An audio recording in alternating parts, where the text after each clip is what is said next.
Hello friends, I am doctor Swati Agarwal और आज का मेरा टॉपिक है कि अगर आपके पीरियड्स इरेगुलर हैं तो आप अपने फर्टाइल डेज या वो डेज जिसमें प्रेगनेंसी और कंसेप्शन ठहरने के चांसेस सबसे ज्यादा होते हैं, तो आइए कैसे निकालेंगे ये।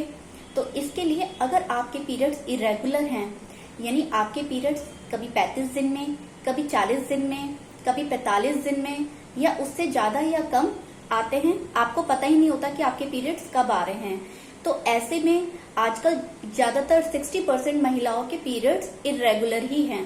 तो अब इरेगुलर पीरियड्स में आप कैसे जानेंगे कि कौन से दिन आपको प्रेगनेंसी ठहरने के चांसेस या कंसेप्शन के चांसेस सबसे ज्यादा होते हैं।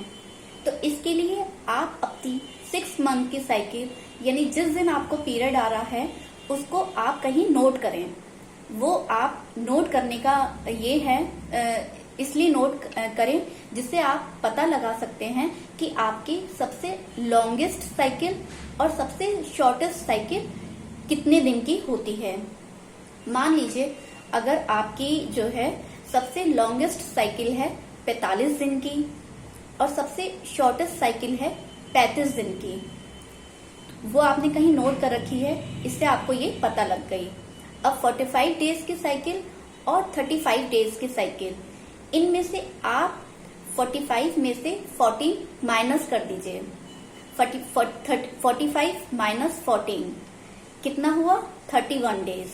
ऐसे ही आपकी सबसे शॉर्टेस्ट साइकिल वो है आपकी 35 डेज की, तो 35 में से 14 डेज आप माइनस करेंगे तो ये आएगा 21 डेज।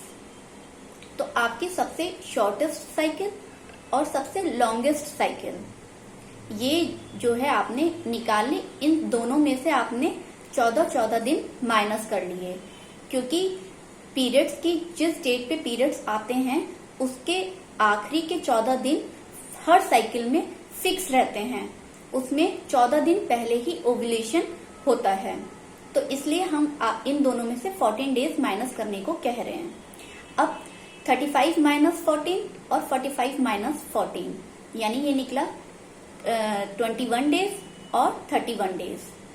तो आपका फर्टाइल पीरियड जो है किसी भी साइकिल में जो आपके अपकमिंग पीरियड्स हैं उनमें 21 डेज से लेकर 31 डेज आपके सबसे मोस्ट फर्टाइल पीरियड्स माने जाएंगे।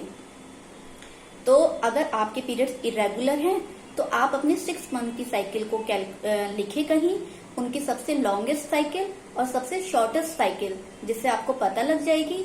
इनमें से आप अपने 14 डेज माइनस कर दीजिए और जो दिन निकल के आते हैं शॉर्टेस्ट और लॉन्गेस्ट साइकिल में से, उतने दिन आपके मोस्ट फर्टाइल पीरियड हैं। इन्हीं डेज में आप या तो रेगुलर या फिर ऑल्टरनेट डेज, यानी एक दिन छोड़कर एक दिन आप अपने रिलेशनशिप रख सकते हैं। इसमें प्रेगनेंसी ठहरने के चांसेस और कंसेप्शन के चांसेस सबसे ज्यादा रहते हैं। धन्यवाद।